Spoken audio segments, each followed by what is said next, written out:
నేత భగవంత్ మాన్ మరో బిడ్డకు తండ్రి అయ్యారు. ఆయన రెండో భార్య డాక్టర్ గురుప్రీత్ కౌర్ గురువారం ఆడ శిశువుకు జన్మనిచ్చారు. తాను తండ్రినయ్యాననే విషయాన్ని మాన్ స్వయంగా ఎక్స్ వేదికగా వెల్లడించారు. తల్లి బిడ్డ ఇద్దరు క్షేమంగా ఉన్నారని తెలిపారు.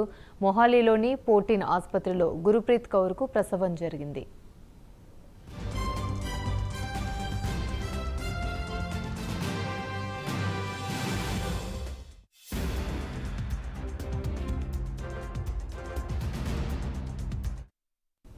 పంజాబ్ సీఎం హోదాలో ఉండగా తండ్రి అయిన తొలి నాయకుడిగా 51 ఏళ్ల భగవంత్ మాన్ నిలిచారు.